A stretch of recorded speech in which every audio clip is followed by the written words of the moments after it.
BNP চেয়ারম্যানপারসন ও সাবেক প্রধানমন্ত্রী খালেদা জিয়ার শারীরিক অবস্থার অবনতিতে দেশে যেমন উদ্বেগ বাড়ছে, তেমনি আন্তর্জাতিক পরিমণ্ডলেও দুশ্চিন্তা দেখা দিয়েছে।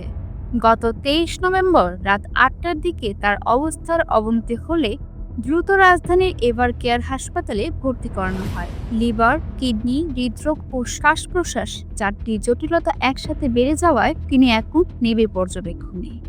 চিকিৎসকদের ভাষায় অবস্থা অত্যন্ত সংকটাপন্ন এবং সর্বোচ্চ সক্ষমতা দিয়ে চিকিৎসা চলছে। দলীয় নেতাদের দাবি, পরিস্থিতি আগের যে কোনো সময়ের চেয়ে বেশি ঝুঁকিপূর্ণ। এই সংকটময় মুহূর্তে আন্তর্জাতিক মহল থেকেও এসেছে সহমর্মিতার বার্তা। সোমবার রাতে এক্সরে পোস্ট দিয়ে ভারতের প্রধানমন্ত্রী নরেন্দ্র মোদী গভীর উদ্বেগ প্রকাশ করেন। তিনি লেখেন, খালেদা জিয়া দীর্ঘদিন বাংলাদেশের মানুষের জন্য কাজ করেছেন। তার দ্রুত আরোগ্যের জন্য আন্তরিক প্রার্থনা জানিয়ে প্রয়োজন হলে ভারতের সব ধরনের সহযোগিতা দেওয়ার প্রতিশ্রুতিও দেন মোদী। পাকিস্তান সরকারের পক্ষ থেকেও খালেদা জিয়ার জন্য দ্রুত সুস্থতা কামনা করা হয়েছে। মানবাধিকার সংগঠন থেকে শুরু করে কয়েকটি দেশের কূটনৈতিক মহলেও শুভকামনা জানিয়েছে। এসব বার্তার জন্য বিএনপি আনুষ্ঠানিক কৃতজ্ঞতা জানিয়ে বলেছে, এটি দুই প্রতিবেশী দেশে সৌহার্দ্যের মূল্যবান ইঙ্গিত।